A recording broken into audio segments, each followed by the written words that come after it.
गायत्री मंत्र के साथ में आइए। परम पूज्य गुरुदेव, वंदनीय माता जी, सभी ऋषि सत्ताओं को प्रणाम करते हुए आज की कक्षा का शुभारंभ करते हैं। उनसे संरक्षण की कामना करते हैं। उनसे ये कामना करें कि इस अद्भुत ज्ञान को आत्मसात करने के लिए हमारी पात्रता बढ़े। इस ज्ञान को आत्मसात करके हम इसको अपने अनुभव में उतारते हुए चले जाएं। ऐसी भावना से गायत्री मंत्र। ओम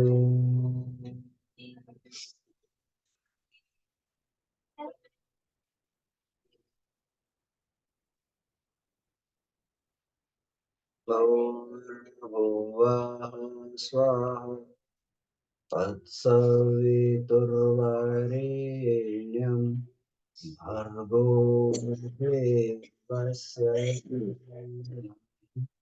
धियो यो नः प्रचोदयात्।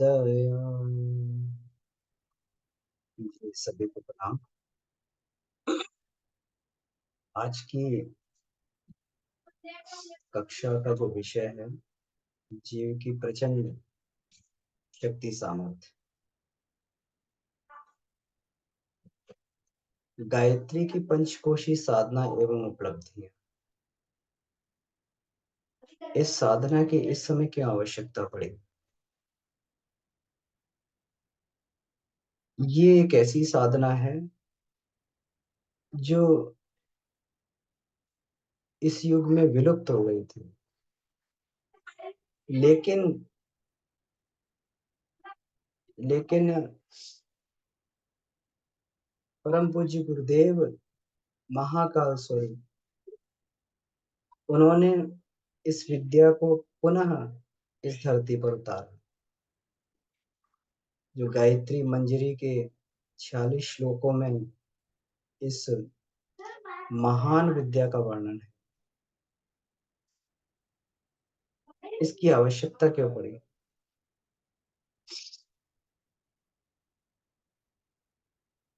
जब व्यक्ति छोटा मोटा बीमार पड़ता है तो थोड़ी बहुत दवा से काम चल जाता है, लेकिन भयंकर अगर कैंसर स्तर की बीमारी हो तो इतने बड़े उपचार करने पड़ते हैं। आज के समय में जहाँ पर्यावरण की विषमता है, पर्यावरण में विष भरा हुआ है, विजाती तत्व भरे हुए हैं। हम लोग जो भोजन ग्रहण भी कर रहे हैं,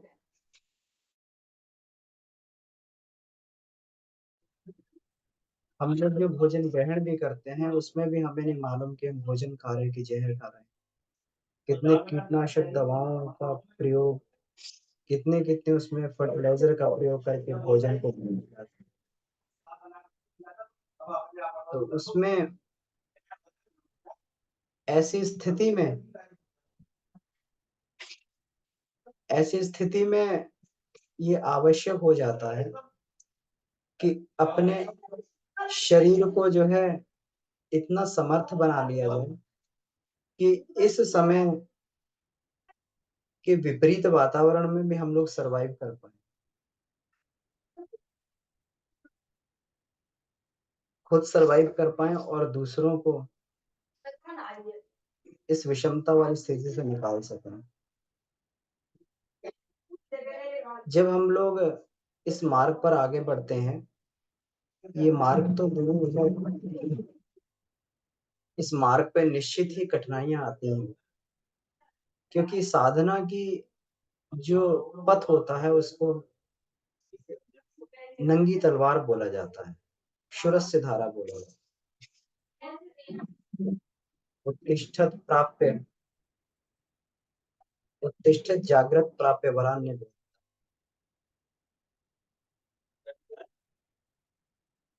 शूरस्य धारा दुरत्या दुर्गम पथ इति कवयो वदन्ति। जो कठोपनिषद का ये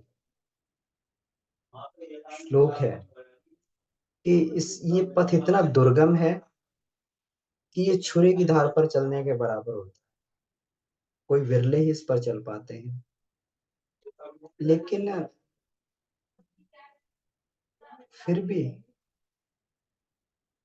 इस पर अनुदान भी इतने हैं कि गुरु की कृपा अगर हो तो साधक अगर इस पथ पर चल देता है तो कठिन से कठिन परिस्थितियां होने के बावजूद वो इस मार्ग पर द्रुत गति से आगे बढ़ता हुआ चला जाता है। और जब यह मार्ग एक समर्थ गुरु द्वारा यहाँ पर हमें इस पर उनका समर्थ गुरु का हमें एक मार्गदर्शन प्राप्त हो रहा हो।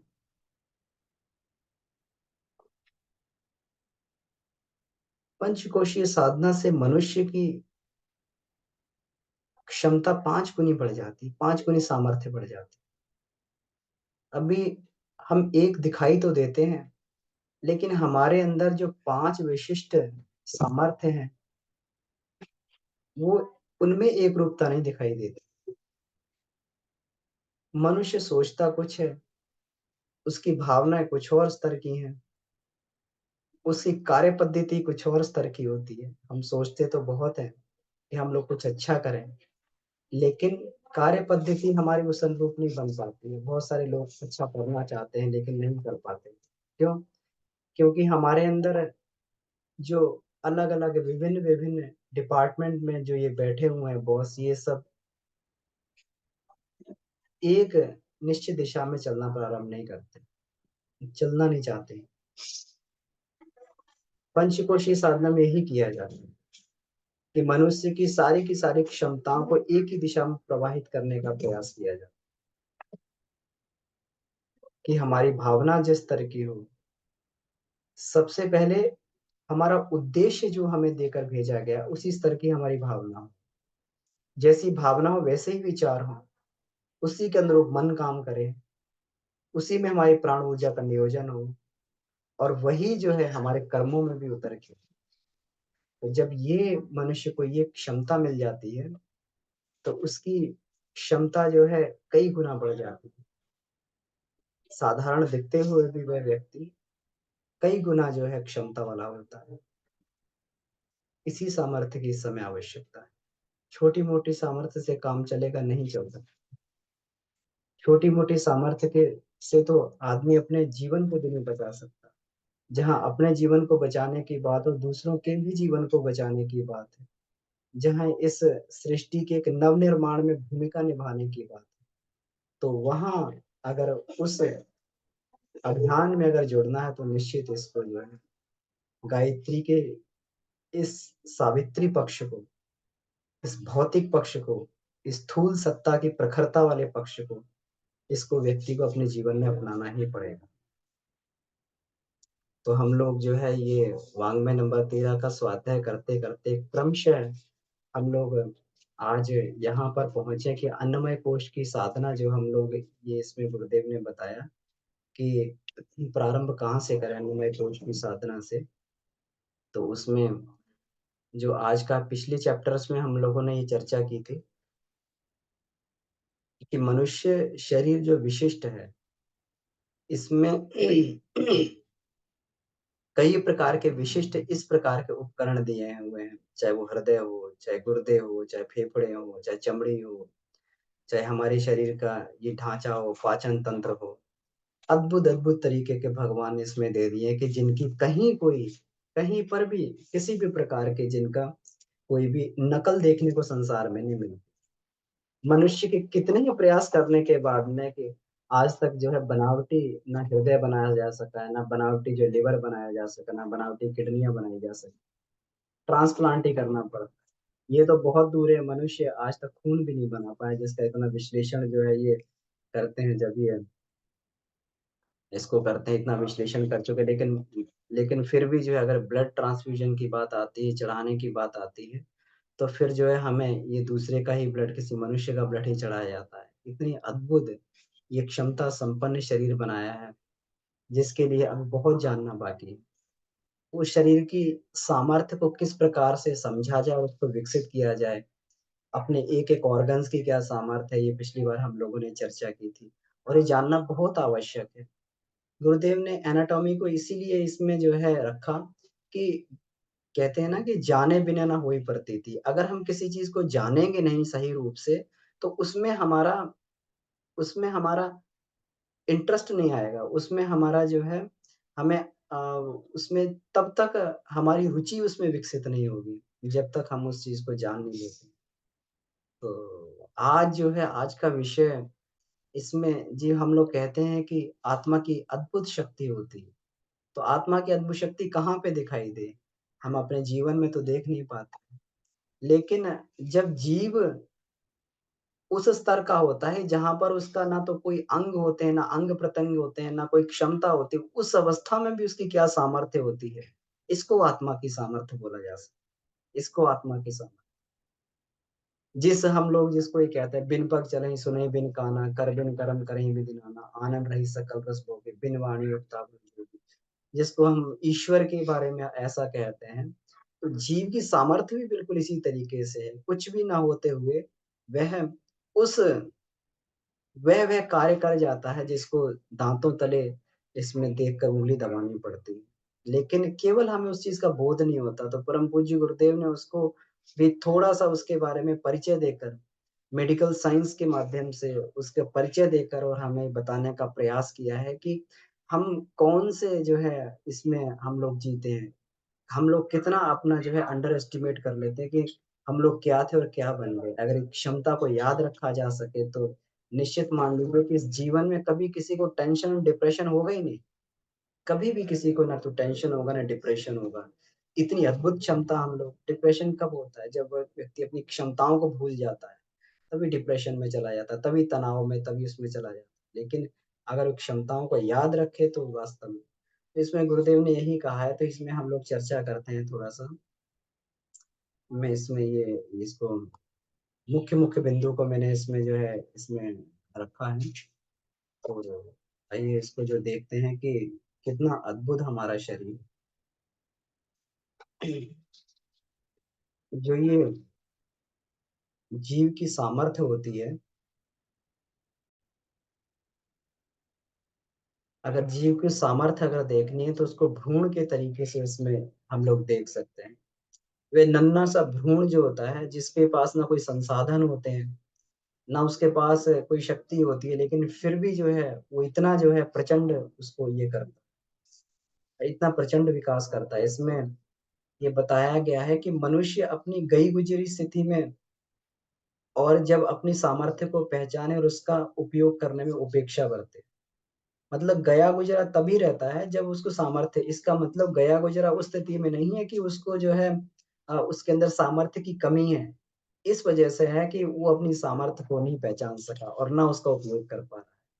और महान और असाधारण स्थिति में हो जाता है। ऐसा नहीं है कि महान तब होगा जब उसके पास जो है संसाधन बहुत जुट जाएँगे, उसके पास बहुत रिद्धियाँ-सिद्धियाँ आ जाएँगी तब महान कहा जाएगा। महानता की स्थिति केवल ये है कि वो अपनी गरिमा को समझे और असीम क्षमता पर विश्वास करे कि मेरे अंदर अटूट और असीम क्षमता है। लोग यह कहते हुए देखे जाते हैं कि हम ऐसा क्यों कर सकते हैं? हम ऐसा कैसे कर सकते हैं?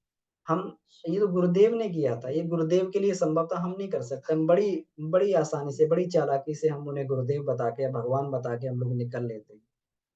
गुरुदेव ने 24 साल नमक नहीं खाया, क्यों नहीं खाया? हम कर सकते हैं क्या? नहीं, हम नहीं कर सकते, हम तो साधारण मनुष्य हैं, वो तो गुरुदेव थे, वो तो भगवान थे। वो जो है, वो उन्होंने नहीं, उन्होंने जो है उन्होंने कर लिया, हम लोग नहीं कर सकते। हम लोग बड़ी चालाकी से इसमें ये कह के, अपने ये देकर, रीज़न देकर अपने ये इसमें देकर निकल जाते हैं। हम कभी भी अपनी क्षमता पर भरोसा, विश्वास नहीं करना चाहते, इसीलिए हम उस साधारण स्थिति में रहते हैं।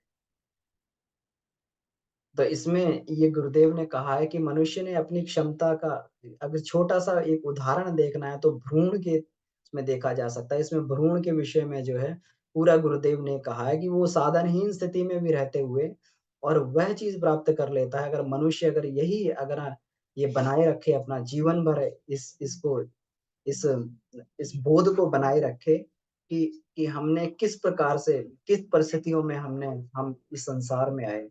तो निश्चित ही जो है कोई इसमें ये नहीं है, दो राय नहीं कि मनुष्य अपने जीवन में महानता का वो कर सके, महानता का प्रतिपादन कर सके।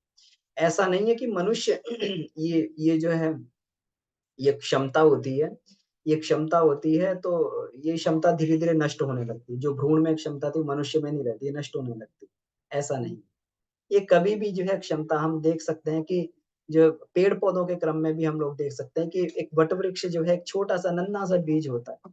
लेकिन अपना जीवन भर वो इतनी वो करता है, इतनी प्रगति करता रहता है कि वो जीवन भर जो उसी अनुपात में आगे बढ़ता रहता है। लेकिन मनुष्य की क्या कहा जाए? लेकिन मनुष्य की क्या कहा जाए कि मनुष्य जो है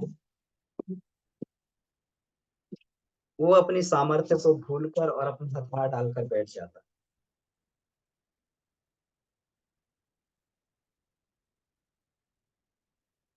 कहते हैं कि जब जब पिता के शरीर से जब शुक्राणु निकलता है तो उसमें असंख्य लाखों शुक्राणु जो है एक समय जो है एक उसमें स्खलन में निकलते हैं और वो रति क्रिया के द्वारा जो मंथन होता है उस समय जो ऊर्जा बनती है तो एक तीव्र उस समय स्पंदन उठने लगते हैं यौन संस्थान में स्पंदन उठते हैं तो वो जो है शांत पड़ा हुआ जीव एक्टिवेट हो जाता है उस ऊर्जा के स्पंदनों से एक्टिवेट हो जाता है उसको ऊर्जा मिल जाती है और ऊर्जा मिलते ही और उस समय उसके हाथ पैर नहीं होते हैं लेकिन फिर भी जो है वो लाखों जो इसमें जो शुक्राणु निकले होते हैं वो अपने एक लक्ष्य की तरफ गंतव्य की तरफ उन्हें मालूम है कि हमारा गंतव्य का उस तरफ दौड़ लगाते हैं वो दौड़ इस गति से होती है अगर उसको ये देखा जाए अगर हम लोग एक अंदाजा लगा के देखें कि वो अपने शरीर के अनुपात के हिसाब से देखा जाए तो इतनी स्पीड से दौड़ता है कि वो चीते जो हिरण की स्पीड बोली जाती है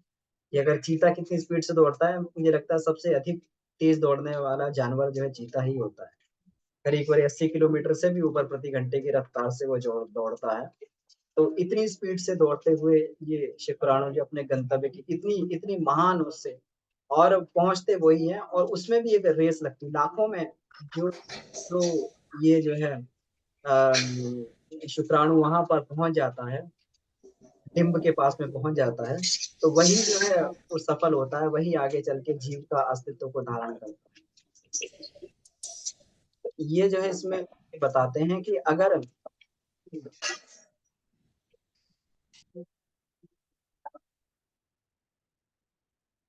इसमें बताते हैं कि प्रकृति जो हमेशा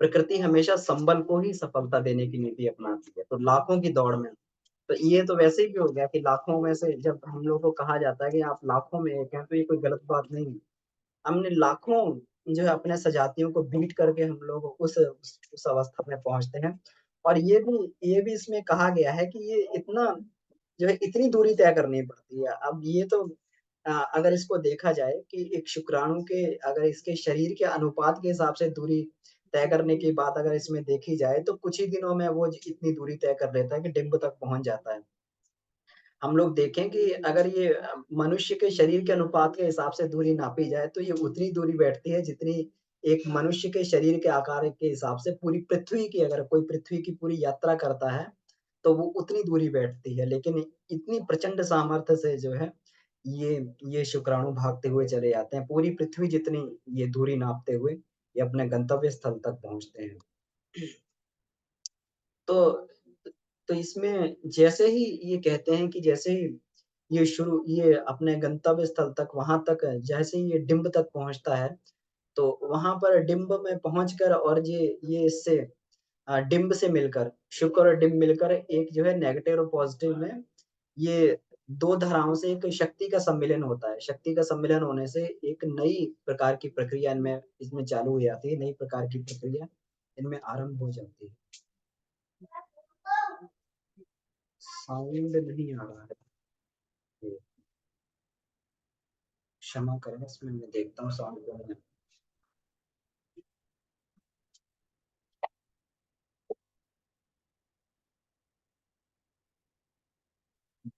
जी तो अभी जी कोई भी एक बार कंफर्म करके बताइएगा कि साउंड आ रहा है कि नहीं आ रहा है इसमें क्योंकि मुझे तो लग रहा है कि साउंड जा रहा है यहाँ से हो सकता है कुछ नेटवर्क कनेक्शन का इसमें इशू है भैया आ रहा है साउंड क्लियर है अभी तो।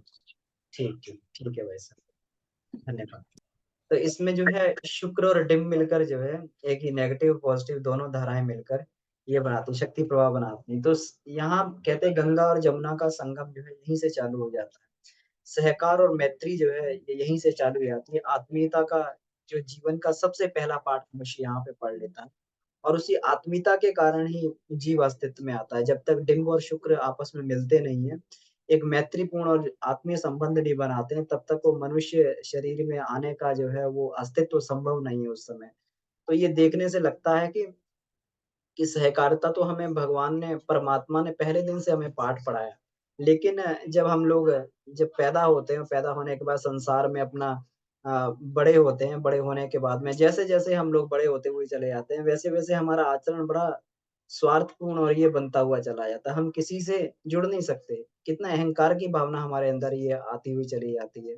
कहते हैं कि अभी भी जो मित्र होते हैं, जो बचपन के मित्र होते हैं बचपन के मित्र होते हैं, उनसे बड़ा ही प्रेम होता है। क्योंकि जो बचपन में खेलते हैं आपस में, बचपन में जो है, जो मैत्री होती है, पूरा जीवन भर निभ जाती है। वो संबंध पूरा जीवन भर बने रहते हैं। लेकिन एक मैच्योर्ड अवस्था में जो मित्रता बनती है, तो वो जो है, वो इतनी प्रगाढ़ नहीं रहती, वो स्वार्थों के बल पे बनती है। लेकिन जो जो ये इसमें जो है बचपन में जो बिल्कुल छोटे-छोटे में जो मित्रता बैठ जाती है, बन जाती है, वो कहीं पर भी जो है उसमें स्वार्थ की भावना नहीं होती। वहाँ तो केवल प्रेम ही प्रेम उसका आधार होता है।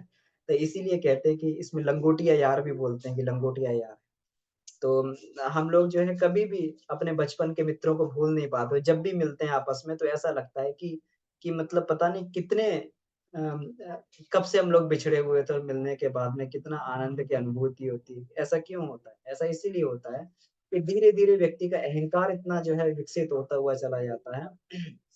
अपने आप की एक वो किसी के साथ ये बनाना नहीं चाहता। मित्र आपस में जो है एक कुछ भी एक-दूसरे को बोलते हैं तो कोई मित्र आपस में बुरा नहीं मानता। लेकिन आज के जीवन में जब ये होता है तो हर कोई व्यक्ति जो है अपने इसको ये मान के चलता है कि मेरी एक एक एक जो सत्ता है, मेरा जो है तो मेरी सत्ता सबसे बड़ी है। मैं किसी के सामने क्यों झुकूँ? मैं किसी के सामने जो है क्यों उससे प्रेम की बात उसमें बात करूँ? मैं किसी से क्यों जुड़ूँ? तो ये सारी की सारी धारणाएँ उसके जीवन में बड़े होने पर उसकी पनपती रहती है, इसलिए मित्रता के संबंध नहीं बनते। और उतना और इस समय में ख़ास करके हम लोग जैसे-जैसे हमारी ये जीवन शैली बढ़ती हुई चली जा रही है और हम लोग सब लगभग-लगभग एक ही घर में होते हुए सब एकांतवादी होते हुए चले जा रहे हैं। अपने परिवार में भी, जहाँ परिवार में सब लोग पहले मिल-जुल कर रहा करते थे, बैठते थे, वहाँ पर भी हमारे संबंध में इतनी खटास पैदा हो गई है।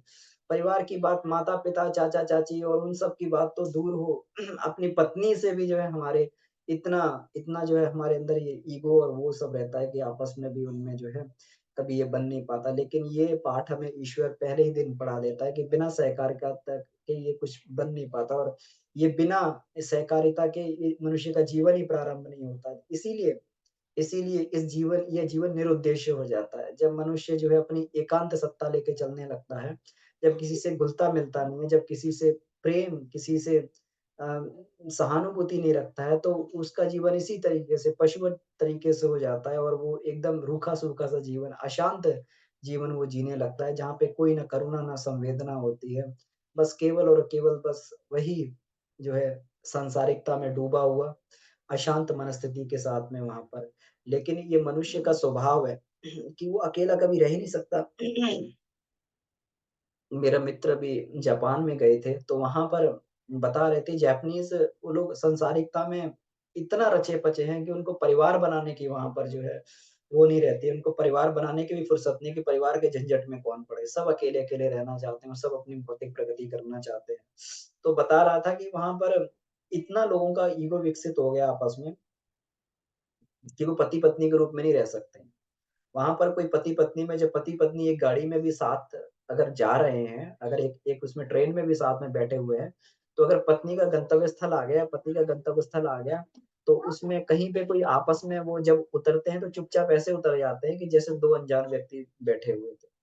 वहाँ पर जब जब क्या कहते हैं किसी को पारिवारिकता का आनंद लेना होता है, तो वो ऐसा नहीं वो रियल परिवार नहीं बनाते। वो लोगों ने अपने वीआर वर्चुअल रियलिटी में जो है, जो ये आजकल ये चल रहे हैं, आर्टिफिशियल इंटेलिजेंस वर्चुअल रियलिटी, तो इस तरीके के उन्होंने उसमें अपने सारे के सारे परिवार बना रखे हैं, उसमें उनके उनके जो है बच्चे भी होते हैं, उसमें उसकी पत्नी भी होती है, उसमें सब सब कुछ होता है। वो जैसे चाहता है वैसे उसमें अपना परिवार बनाता है और उसी तरीके से वो जो है उसमें अपना जीवन यापन करना चाहता है। तो मनुष्य अकेला नहीं रह सकता है। वो जो है एक बनावटीपन में भी वो अपनत्व को ही ढूँढता है। वहाँ वर्चुअल रियलिटी में जहाँ कोई ना मनुष्य हो जहाँ कोई ना जो है असली मनुष्य होते हैं, जहाँ पे कोई असली प्रेम होता है, लेकिन फिर भी वहाँ पे वो अपने परिवार बनाता है और वर्चुअल रियलिटी में जीना चाहता है। क्यों? क्योंकि वहाँ पर वो जैसा चाहता है उसका वैसा ही उसी तरीके से होता है। वो अगर चाह रहा है कि बच्चा ये करे तो ये करेगा, पत्नी ये करे तो ये करेगा। अगर वो चाहता है पति ये करे तो ये करेगा। वही करेगा क्योंकि वो इसी तरीके से और इसी इसी जो है मॉडल को वो जो है रियल लाइफ में लाना चाहता है जो कभी भी रियल लाइफ में संभव नहीं। यहाँ तो केवल जो है दोनों का समान जब तक ये आधार नहीं बनता है, दोनों का समान स्तर नहीं बनता, तब तक जो है जीवन में चलना मुश्किल हो जाता है। लेकिन फिर भी अगर हम इस बात को देखें, जैपनीज़ उदाहरण को देखें, तो एक बात तो समझ में आती है कि मनुष्य अकेला तो नहीं रह सकता। वो भले ही जो है अपने कृत्रिम प्राणी बना के, कृत्रिम जगत बना के, कृत्रिम रूप बना के उसमें अपनी जो है इस भाव संवेदना की, इस प्रेम की उसको पूर्ति करने का प्रयास करे, लेकिन ये जो है लेकिन उसको करना ही पड़ता है क्योंकि ये संवेदना का भूखा होता है, मनुष्य प्रेम का भूखा होता है, ये आत्मा प्रेम की भूखी होती है। तो इस तरीके से जो है गुरुदेव उदाहरण देते हैं कि मैत्रीवत जीवन कहाँ से शुरू हो जाता है और हम इसको भुला के कहाँ के कहाँ पहुँच जाते हैं। इसमें जीव में एक अद्भुत सृजनात्मक शक्ति होती है, जिसे हम कहते हैं कि जो क्रिएटिविटी अद्भुत क्रिएटिविटी होती है, मनुष्य में अद्भुत क्रिएटिविटी है। तो ये जीव में जो है उस समय दिखाई देती है, भ्रूण में उस समय दिखाई देती है। कहते हैं कि 1 महीने के अंदर उसका जो है आकार 50 गुना हो जाता है, वज़न जो है 800 गुना 8000 गुना करीब बढ़ जाता है।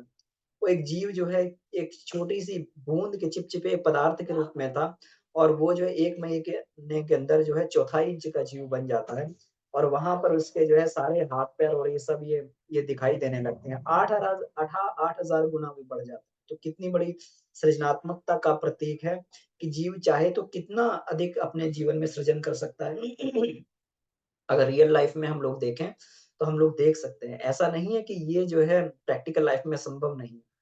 हम लोग देख सकते हैं। कैसे देख सकते हैं? हम लोग देख सकते हैं, गुरुदेव को देख सकते हैं, जिन्होंने अपने जीवन में वो जहाँ पर भी जो भी क्षेत्र बनाया जहाँ पर भी जो भी क्षेत्र बनाया, उसमें हमेशा पराकाष्ठा पे रहे। चाहे वो जो है एक संगठन बनाने का क्षेत्र हो, चाहे साहित्य सृजन का क्षेत्र हो, चाहे वो जो है जो स्वतंत्रता संग्राम का क्षेत्र हो, चाहे उनकी किसी भी कोई भी उनका ले लीजिए, चाहे वो ऋषि जीवन का क्षेत्र हो, चाहे ब्राह्मणत्व का क्षेत्र हो, जहाँ पर भी रहे पराकाष्ठा में गुरुदेव रहे।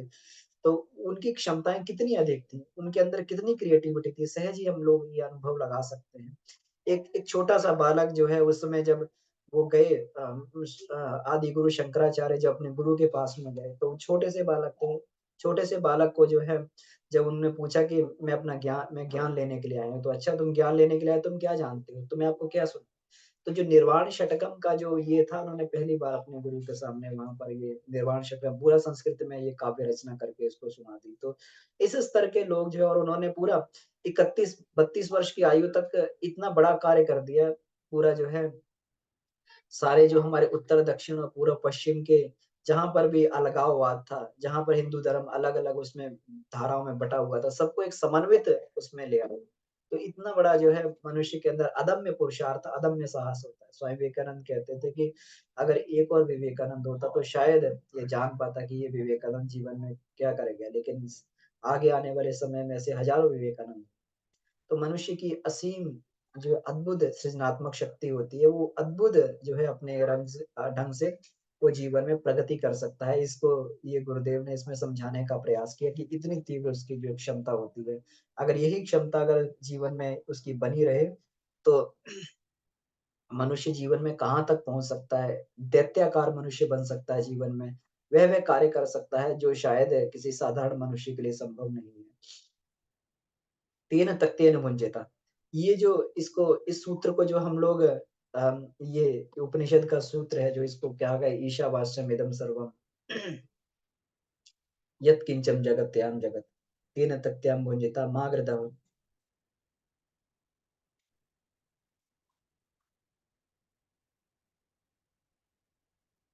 मा गृधः तस्य स्विधनम्। तो इसमें जो है ये इसमें कहा गया तेन तथ्याम भुंजिता का सूत्र। मतलब सृष्टि में तो अपार संपदा भरी हुई है, सृष्टि में तो अपार संपदा भरी हुई है, लेकिन इसमें से हमें उतना ही लेना है जितना हम लोग पचा पाएँ। बिल्कुल इस तरीके से जैसे मनुष्य बहुत सारी मिठाई तो लेके आता है और उसमें प्रसाद के रूप में भगवान को चढ़ाता है, लेकिन उसमें से बहुत थोड़ी-सी उसको प्रसाद रूप में ही ग्रहण करता है। तो प्रसाद रूप में लेने की बात जो है मनुष्य के लिए ये अनुबंध बनाया गया है। तो ये इसको ये शिक्षा पहले से ही दी जाती है, लेकिन जब मनुष्य इस संसार में आता है तो वो ये किन प्रकार किसी भी तरीके से वो अपना अधिकार नहीं दूसरों का अधिकार भी छीन कर वो अब सब अपने तरफ ये भरना चाहता है। सब अपना और वही व्यक्ति के मूल पतन का कारण बनता है। कहते हैं कि माता के शरीर में तो असंख्य असीम मात्रा में पोषक पदार्थ भरे रहते हैं, लेकिन कभी भी जो है भ्रूण वहाँ पर ये नहीं करता। आज हम लोग किसी शादी में चले जाएँ, किसी फंक्शन में चले जाएँ, कहीं पर भी कुछ अच्छा खाने के लिए देख लें, तो हमारा लालच इतना बढ़ जाता है कि पेट का तो कुछ ख़्याल ही नहीं रहता। व्यक्ति ये चाहता है कि हर एक स्वाद को वो अलग-अलग तरीके से चख ले। एक इसमें वो थे कि एक बार एक भाई हमें मिले, तो कह रहे थे कि हम एक शादी में गए, वहाँ 50 तरीके के व्यंजन रखे हुए थे। तो हमने भोजन नहीं किया, हम वो 50 तरीके के व्यंजन को एक-एक, एक-एक चम्मच जो चखते रहे और चखने-चखने में इतना पेट भर गया। तो 50 चम्मच जो व्यक्ति जो है, इतने ये खा लेगा, तो उसका पेट का क्या हालत बनेगी, हम लोग सोच सकते हैं। तो ये जो है इसी तरीके से अगर कहीं कुछ ऐसा कुछ मिल जाता है जहाँ पर व्यक्ति बिल्कुल स्वतंत्र हो जाता है कि वो किसी भी तरीके से तो फिर वो भोग की पराकाष्ठा पे पहुँच के अपना नुकसान ही करता है, केवल फ़ायदा नहीं करता है। व्यक्ति असंयमित जहाँ पे हो जाए तो वहीं से व्यक्ति का जो है शारीरिक, मानसिक पतन वहाँ पर चालू हो जाता है। लेकिन भ्रूण कभी भी ये नहीं करता। वो जो है अपनी इच्छा अनुसार जो वो बन रहा होता है, वो शिशु बन रहा होता है, गर्भस्थ शिशु बन रहा होता है, तो उसके पास ऐसा नहीं है कि उसमें जो है लेकिन उसका मोटापा कभी नहीं बढ़ता है। गर्भ में जितना जो ये वज़न रहता है, उतना ही वज़न उसी हिसाब से माता जो खाती है, तो उसी हिसाब से भ्रूण का जो है उसमें एवरेज के हिसाब से जो है 2.5 से साढ़े 3 किलो के बीच में जो है वैसा कुछ वज़न रहता है। कभी भी ऐसा नहीं होता कि कभी जो 10 किलो का बालक पैदा हो जाए, ऐसा कभी नहीं होता क्योंकि भ्रूण अपनी मर्यादा को हमेशा वो जानता है। गर्भस्थ शिशु अपनी मर्यादा को जानता है, तो उसके आस-पास में जो है एक झिल्ली चढ़ी होती है जिसको ट्रोफोब्लास्ट बोलते हैं। तो वहाँ से उतना ही केवल वो जो है झिल्ली के माध्यम से उतना ही उसके अंदर रस प्रवाहित होता है जितनी उसको आवश्यकता होती है। और उसके बाद में भी जो है वो अपने उसके बाद में भी जो है वो जब उसके बाद में उतने ही रस को ग्रहण करता है और जो उसका मल बनता है उसको भी शरीर से बाहर निकालता है। यानी लेना और देना गिव एंड टेक दोनों के सिद्धांत को वो जो है याद रखता है कि मुझे इसमें विसर्जित भी करना है इसको और इसको लेना भी तो विसर्जित भी करना है। अगर हमने कुछ लिया है तो उसको छोड़ना भी है। परित्याग का सिद्धांत को भी हमेशा वो याद रखता है। तो इसी तरीके से जीवन में अगर मान लीजिए हमें ये संपदाएँ अगर ये दी हुई हैं, फिर भी गुरुदेव ने कहा गरीबी को ओढ़ के रखना चाहिए। भले ही हमें बहुत सारी क्षमताएँ जो है, बहुत सारी हमें पैसा मिला है, बहुत सारी रिचनेस है हमारे पास में, बहुत सारी शक्ति है, तो सब अपने लिए नहीं खर्च कर लेना चाहिए। उसे ये मान के चलना चाहिए जब व्यक्ति तेन त्यक्तयन भुंजिता वाले प्रिंसिपल पे चलता है, तो वो उसमें से भी केवल प्रसाद मात्र ही ग्रहण करता है क्योंकि अधिक ग्रहण कर ही नहीं सकता। जो भूखे रहने से हमें लगता है उतने लोगों की मृत्यु नहीं होती जितना खा के लोगों की मृत्यु हो जाती है। जितना जो है लोग अपनी खा के और अधिक अपना इकट्ठा करके लोग दुर्गति कर लेते हैं। लोग इतना इनकम टैक्स में भी चोरी करके और ये सब करके इतना जमा कर लेते हैं कि रात-दिन उन्हें नींद नहीं आती है। सड़क पे मज़दूर जो काम कर रहा होता है अपनी आराम से पैर पसार के सो सकता है, लेकिन वहाँ पर जो है जो व्यक्ति जो है जिसको ये नहीं करता जो केवल अपना ही अपना जो है सबका हिस्सा लेके अपने उसमें ये अपने आप को ये करना चाहता है, पुष्ट करना चाहता है, तो उसको रात की नींद भी नहीं आती है कभी। रात में चैन से भी नहीं सो पाता, उसको 50 तरीके की उसमें जो है गोलियाँ और इत्यादि ये सब दवाइयाँ लेके उसको सोना पड़ता है। तो इस सिद्धांत को अगर व्यक्ति याद रखेगा तो कहीं कोई तो गुरुदेव ने जो कहा कि अगर हमारे पास भले ही जो है हमारी आवश्यकता से सैकड़ों गुना अधिक है, लेकिन उतना ही खर्च करना चाहिए जितना एक आम आदमी का स्तर होता है। जितना एक औसत व्यक्ति का स्तर होता है, कि एक औसत व्यक्ति की सैलरी कितनी है, वो कितना खर्च कर पाता है, अपने उसमें जो है, तो उतना ही उसमें लेके बाकी सब समाज की इसको ये संपत्ति मानकर उसको जो समाज के हित के कार्यों में लगाते रहना चाहिए। गुरुदेव के बारे में चाहे हम देखें, चाहे हम ये किसी के बारे में भी देखें, जितने भी महापुरुष हुए उन्होंने जो है अपनी कभी भी जो है अपनी इसमें संपत्तियों और विभूतियों को जो है कभी भी अननेसेसरी खर्च नहीं किया। ऐसा नहीं था कि ये बहुत सारा हमें दिया हुआ तो इसको खर्च कर दें। गांधी जी तो यहाँ तक कहते थे कि जब मंजन करते थे तो वो हमेशा जो है एक तरफ से मंजन करने एक तरफ से जो दातुन करने के बाद उसको दूसरी दूसरी तरफ से करते थे। और दूसरी तरफ से भी दातुन हो जाती थी, उसको फिर सुखाया जाता था धूप में और फिर उसको चूल्हे में जलाने के लिए रखा जाता था। तो तो इतना जो है इस लेवल पे जो है जब व्यक्ति संवेदनशील हो जाता है, तब उसको ये कहना चाहिए कि वो देवत्व स्तर उसमें विकसित हो रहा है, उसमें महात्मा का स्तर विकसित हो रहा है। इसीलिए उन्हें महात्मा ये बोला जाता था कि उन्होंने कम से कम जब तक वो इस उसमें रहे कि कितना अधिक से अधिक पहले उनका जो है मानसिकता ये थी कि जितना व्यक्ति खर्चीला होता है, उतना उसकी समाज में प्रतिष्ठा बढ़ती है। लेकिन ये ज़्यादा दिन तक मानसिकता नहीं चली। फिर जब वो महात्मा स्तर में विकसित हुए, अपने आप को उन्होंने महात्मा स्तर में विकसित किया, तो फिर आधी धोती को फाड़ के नीचे बाँध लेते, आधी ऊपर पहन लेते थे। मिनिमम मिनिमम संसाधन, अगर कोई व्यक्ति अगर महानता के रास्ते पे चल रहा है, तो उसको जो है गरीबी को ओढ़ना ही पड़ेगा और तभी जो है अपने जीवन में अपनी क्षमताओं को बचाकर, चाहे वो समय हो, चाहे पैसा हो, चाहे प्रतिभा हो, क्षमताओं को बचाकर अपना जो है संसार के लिए कुछ काम कर सकता है। स्वावलंबन की शिक्षा इसमें इसमें भी गुरुदेव ये बताते हैं कि अगर कोई ये बालक है तो भले ही वो जो है 2 महीने का है, तो भले ही वो 2 महीने का है, माता से रस ले रहा है, लेकिन माता से रस लेके भी उसको काम करना पड़ता है। जो उसमें बच्चे की आँतें होती हैं, अगर देखा जाए, तो हमारी आँतों की जगह इतना श्रम करती हैं, वो इतना श्रम करती है, उसमें हज़ार गुना जो है बच्चे की आँतें श्रम करती हैं।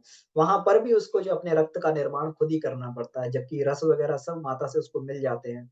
लेकिन उसको अपने अपने जो है रक्त का निर्माण स्वयं ही करना पड़ता है। और हज़ार गुना गुरुदेव इसमें लगते हैं कि वो जो बच्चे की आँतें जो होती हैं, हज़ार गुना अधिक क्रियाशील होती हैं हमारी आँतों से। तो हम लोग अपनी आँतों को खा-खा के इतना कचरा बना देते हैं कि उसमें इतनी मोटी परत जो है कब्ज़ की और उस सब चीज़ की विषाक्त उसमें जमी रहती है कि वो कभी भी जो है उसकी क्षमता धीरे-धीरे खत्म होने लगती है। तो अगर हम उपवास इत्यादि के माध्यम से जो है उसको साफ करते रहें, उसको जो है थोड़ा रेस्ट दे दें, तो उसकी क्षमता हमेशा इतनी रह सकती है कि कुछ विष भी खा लिया जाए, तो उसको भी हमारी आँतें पचाने की क्षमता रखती हैं। इस ऐसे विषाक्त वातावरण में जो है हमारे शरीर की इतनी कैपेसिटी है कि हमारा लीवर हो गया, चाहे आँतें हो गई, कितने बड़े से बड़े विष को भी पचा के और उसको जो है वो कर सकती हैं, उसको खत्म कर सकती हैं उसको। लेकिन हम लोग इतना अधिक उसका जो दोहन करते हैं कि पिछले चैप्टर में हम लोगों ने चर्चा भी की थी, इतना दोहन करते हैं कि उसकी क्षमताओं को बिल्कुल हम लोग समाप्त प्राय करते हुए चले जाते हैं उसको। तो इसमें जो है ये एक स्वावलंबन की शिक्षा है कि बच्चा अगर उसमें रहते हुए भी उसको खुद मेहनत करनी पड़ती इतना रस और रक्त बनाने के लिए, तो स्वावलंबन की शिक्षा भी उसको प्रारंभ से ही दी जाती है। समर्थ का सुरक्षा संग्राम जो है इसमें उसमें बच्चे को भी वहाँ पर भी रह के, गर्भस्थ शिशु को वहाँ पर भी रह के जो है अपने अपनी हमेशा सुरक्षा के लिए अपने आस-पास जो एक घेरा बनाना पड़ता है। वहाँ पर भी जो उसको जो है कठिनाइयों से लड़ना पड़ता है। जब माता जो है चलती है, फिरती है, सोती है, करवट बदलती है, तो वहाँ पर जो है क्योंकि जब भ्रूण छोटा होता है तब जब बालक छोटा होता है, उसमें गर्भस्थ शिशु छोटा होता है, तो उस समय नहीं, लेकिन जैसे-जैसे उसके शरीर का आकार बढ़ने लगता है, वैसे दबाव भी उसके ऊपर अधिक पड़ने लगता है। जैसे हम लोग आगे-आगे बढ़ते हैं, तो जीवन में संघर्ष भी अधिक आने लगते हैं और उसी हिसाब से जो है फिर हमें ये करना पड़ता है, तो अपने ऊपर एक आवरण बनाना पड़ता है। व्यक्ति के जीवन में संघर्ष आना बहुत ज़रूरी है। जो व्यक्ति संघर्ष नहीं अपने जीवन में चाहते हैं या जो माता-पिता अपने बच्चों को संघर्ष में नहीं जाने देना चाहते, वो बच्चे जीवन में बहुत कुछ नहीं कर पाते हैं।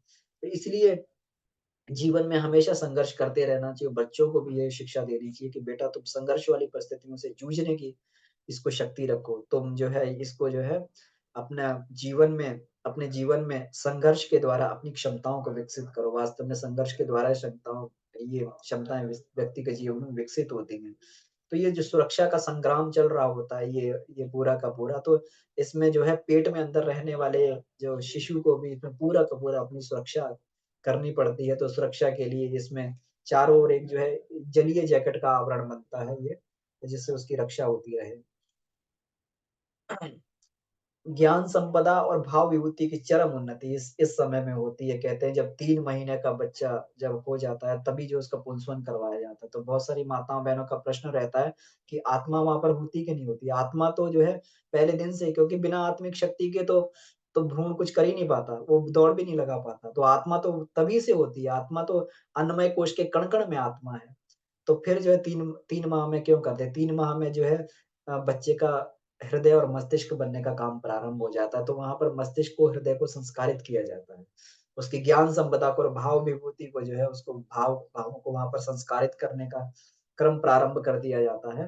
तो ये 2 महान क्षमताएँ, इस समय वो इतना सीखता है इस समय, उसकी सीखने की कैपेबिलिटी बहुत अधिक होती है। माता की गतिविधियों को चाहे वो उसको वो करके नोटिस करके, जो परिवार में है उनके उसको नोटिस करके, बड़े से बड़े अगर वेद पाठ भी अगर उस समय माता कर रही है, तो वो उसको बड़ी सहजता से सीख लेता है। इतनी अधिक कैपेसिटी, इतनी अधिक कैपेबिलिटी उसके उस समय होती है कि माइंड जो है बहुत तेज़ी से उस समय काम कर रहा था। जो भी उसके माइंड में आता है, वो उसको सीखता हुआ चला जाता है। ऐसे कई उदाहरण जो है, चाहे वो सती मदालसा के उदाहरण हों, चाहे वो ये उदाहरण हो, ये वाला कोई अभिमन्यु का उदाहरण, हमारे यहाँ तो संस्कृति में उदाहरण बड़े पड़े हैं। चाहे वो जो है सुखदेव जी का उदाहरण हो, जो पैदा होते ही जो है अपना इसमें विरक्त अवस्था में, तो वो पैदा होते ही चल दिए थे ज्ञान की साधना करने के लिए। तो नेपोलियन बोनापार्ट की माँ, वो जो युद्ध चल रहा था, तो उस समय जो है वो अपने अंदर भावना कर रही थी कि अगर मेरा भी बच्चा होता, या मैं अगर इस सही स्थिति में होती तो अपने देश के लिए हथियार लेके लड़ रही होती, तो उसका जो है बच्चा जब हुआ तो नेपोलियन बोनापार्ट हुआ, अजय योद्धा हुआ वो अपने जीवन। तो इस तरीके से जो है इस समय ज्ञान की सबसे अधिक चरम सीमा पर जो है ये ये ग्रहण करता है ज्ञान को, जो गर्भस्थ शिशु होता है। तो इसलिए माता को बोला जाता है कि उस तरीके का आचरण किया जाए, जो माता उसको पिता उसको बनाना चाहते हैं, उस तरीके का जो है और वो ग्रहण भी करता है। लेकिन जैसे ही बच्चा जन्म लेता है, जन्म लेने के बाद धीरे-धीरे मनुष्य की सीखने की प्रवृत्ति कम होती चली जाती है। जो व्यक्ति अपने जीवन में सीखता रहता है, वो हमेशा जो है अपने जीवन में एक एक नव नव जो है उसमें एक नव उमंग बनी रहती है, उसके अंदर एक उत्साह बना रहता है। जैसे ही हम लोग सीखना बंद कर देते हैं, वैसे हम लोग बुढ़ापे की तरफ बढ़ने लगते हैं। इसलिए जब भी ज़िंदगी के आखिरी पल तक भी व्यक्ति को सीखते रहना चाहिए, बढ़ते रहना चाहिए। ऐसा जो है इसमें कि अगर उतना ही अगर इसमें अनुपात रहे, तो व्यक्ति जो है देवोपम स्थिति तक पहुँचता है, वहाँ तक उसका मस्तिष्क जो विकसित हो सकता है।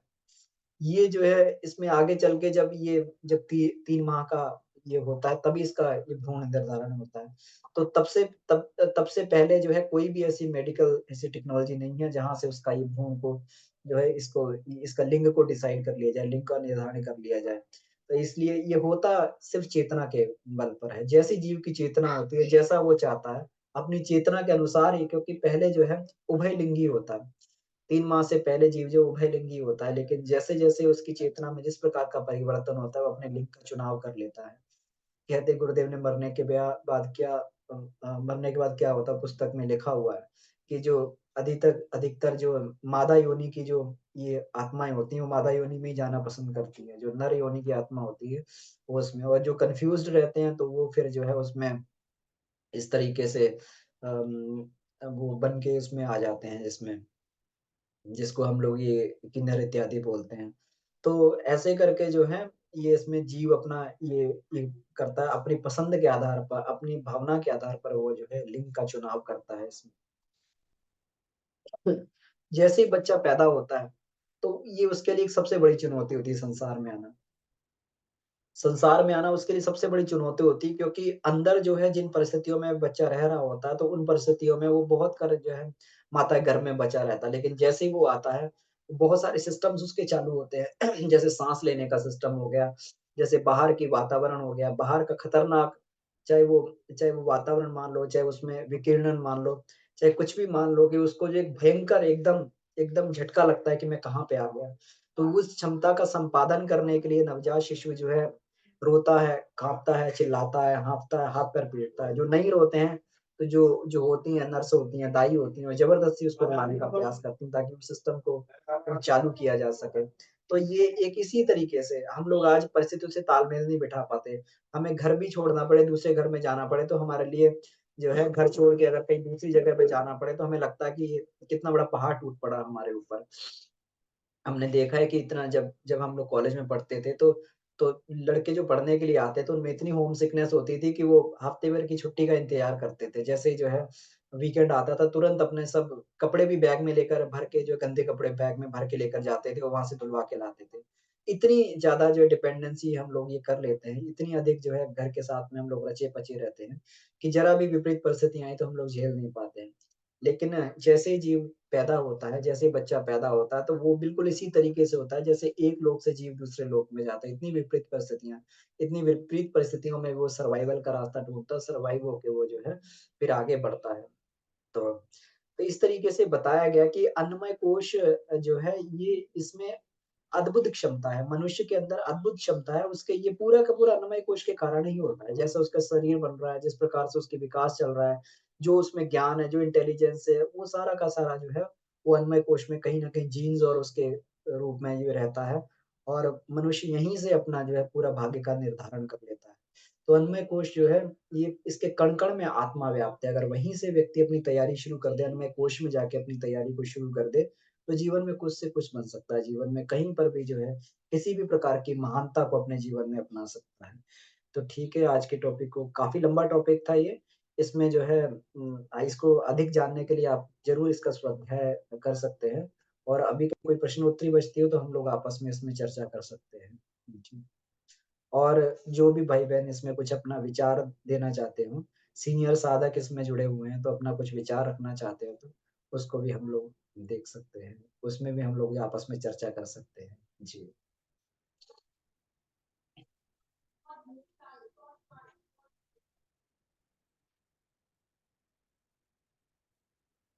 इसमें कहीं कोई प्रश्न बनता हो? तो क्रिया योग को शुरू करने से पहले ये सारी बेसिक जानकारी होना बहुत ज़रूरी है इसमें, कि हम लोग कितनी बड़ी सामर्थ्य को हम लोग लेके बैठे हुए हैं। तो पिछली बार तो हम लोगों ने शरीर के ऑर्गन्स के बारे में चर्चा की थी। इस बार हम लोगों ने कि जीव पैदा होने से भी पहले उसके अंदर इतनी क्षमता होती है, एक कण के अंदर, जो हम लोग ये करते हैं, हम लोग ये जो बिंदु साधना करते हैं, कि किस प्रकार से कितनी क्षमता होती है। तो एक एक कण भी जो है, कहते हैं कि एक एक जो जो होता है, शुक्राणु होता है, तो इतना छोटे साइज़ का होता है कि एक सुई की नोक पर जो हज़ारों शुक्राणु वहाँ पर बैठ सकते हैं। इतना इतना छोटा साइज़ होता है उसका। तो लेकिन इतने कण में भी अदम्य साहस, अदम्य शक्ति और ये अदम्य उसके अंदर जो है ये होता है कलात्मकता, रचनात्मकता उसके अंदर होती है कि वो किस प्रकार से कितना हज़ारों लाखों गुना वो जो है ये करके अगर उसके स्वरूप को छोटे स्वरूप को देखा जाए, तो हज़ारों गुना वो अपना जो है विकसित होके और एक मनुष्य शरीर में वो मनुष्य जीवन को धारण करता है। जी, तो इसमें कहीं कुछ बनता हो चर्चा का विषय तो हम लोग ये कर सकते हैं।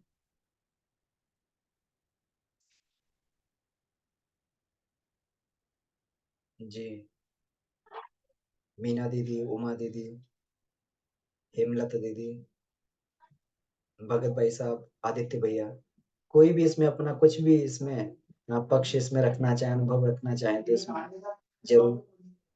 कभी-कभी ऐसा हमारे जीवन में होता है कि हमें पता नहीं लगता, हमें लगता है कि हम ऐसा कर ही नहीं सकते थे। इतनी अद्भुत सामर्थ्य हमारे अंदर कैसे आ गई, हमें पता भी नहीं लगा। तो ये वही वही सामर्थ्य जो है, जो हमारे अंदर बिल्कुल जो है उसमें छुपी हुई सामर्थ्य रहती है। कभी-कभी एकदम प्रकट हो जाती है तो व्यक्ति हैरान रह जाता है कि मैं भी ऐसा कर सकता था जीवन में, लेकिन हो गया। ये ईश्वर ने किया। वास्तव में वो ईश्वर द्वारा नहीं, वो हमारी खुद की सामर्थ्य है।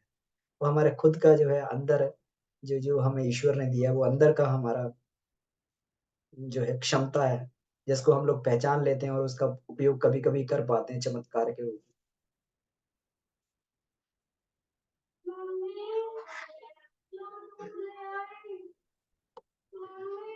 तो ठीक है, इसमें अगर इसमें कोई नहीं बनता है, तो हम लोग आगे अन्नमय कोश के जो अगला चैप्टर है, हम लोग अन्नमय कोश में क्योंकि गुरुदेव ने जो कहा है कि अन्नमय कोश का प्रकटीकरण अगर देखना हो शरीर में, तो उसको हॉर्मोन्स, ग्रंथियाँ और और उसमें जीन्स प्रक्रिया के माध्यम से देखा जा सकता है। तो अगले सेशन में हम लोग अगले इसमें ये करेंगे चर्चा करेंगे अन्नमय कोश और चमत्कारी हार्मोन ग्रंथियाँ। जिसकी गुत्थी को आज तक जो है मेडिकल साइंस उसको सुलझा नहीं पाया। लेकिन किस प्रकार से हमारा अध्यात्म जो है उनको हार्मोन सिस्टम को भी पूरा-पूरा बैलेंस कर देता है और कैसे वो हार्मोनल सिस्टम जो है हमारे शरीर को प्रभावित करता है और कहीं से एक राई रत्ती पर भी अगर कोई हार्मोन सेक्रेशन हो जाए तो शरीर में जो है असाधारण परिवर्तन हो जाते हैं। तो ये सारी की सारी चर्चा हम लोग जो है हार्मोनल सिस्टम के माध्यम से करेंगे। धीरे-धीरे हम लोग इसको सिस्टम को समझते जाएँगे। तो हार्मोन्स के बारे में चर्चा करेंगे, फिर हम लोग जो है उसके बारे में जीन्स के बारे में चर्चा करेंगे और फिर हम लोग एक्चुअल जो इसमें ये प्रवेश करेंगे कि इसमें गुरुदेव ने वैज्ञानिक पक्ष भी इसमें दिया हुआ है कि जीन्स को कैसे परिवर्तन कर सकते हैं, जिसको मेडिकल साइंस के लिए अभी थोड़ा सा ये मुश्किल है, लेकिन फिर भी इसको किस प्रकार से किया जा सकता है। तो ये पूरा परिचय होने के बाद में फिर हम लोग जो है अन्नमय कोश के क्रिया युगों के बारे में समझेंगे।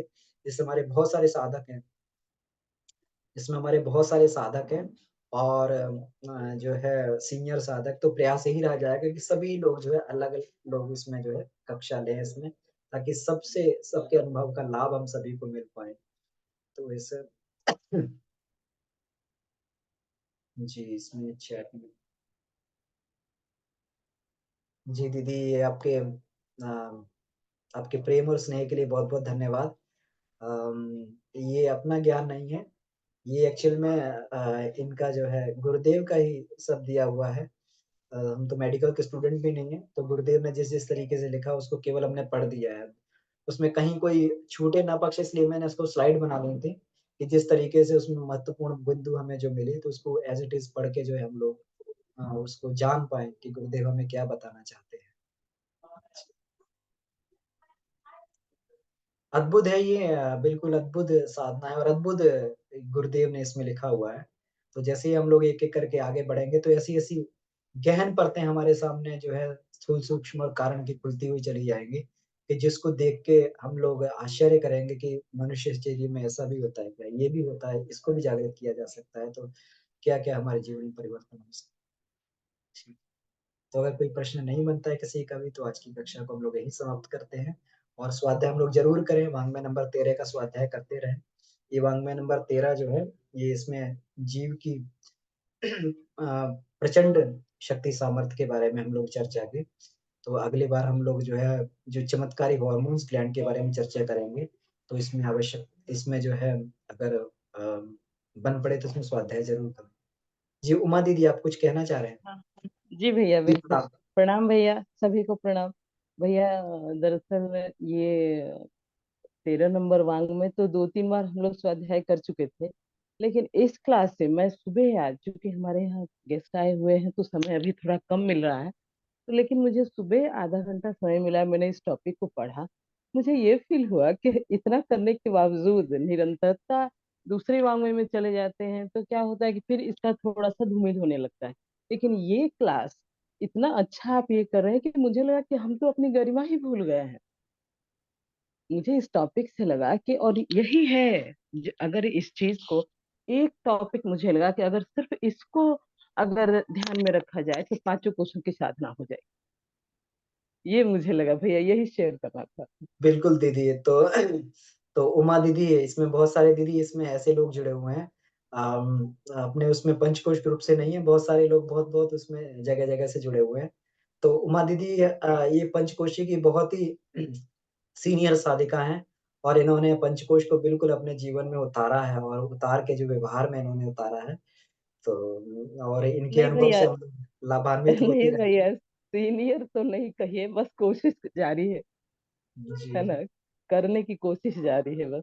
बिल्कुल दीदी, हम सभी लोग कोशिश में हैं, और एक-दूसरे जी, के माध्यम से इसी प्रकार से हम लोग जो है सीखते रहते हैं और प्रोत्साहित भी होते रहते हैं। जी भैया तो जी। जी, जी, जी। प्रणाम भैया। जी, दे प्रणाम।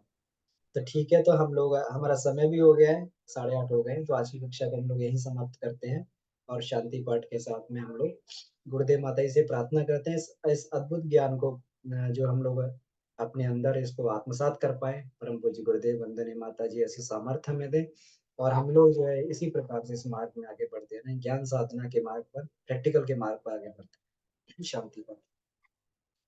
ओम शांति, शांति, शांति। समाप्त। सभी को प्रणाम। प्रणाम भैया, प्रणाम सभी को। जी। धन्यवाद भैया, प्रणाम, सभी जी, को प्रणाम।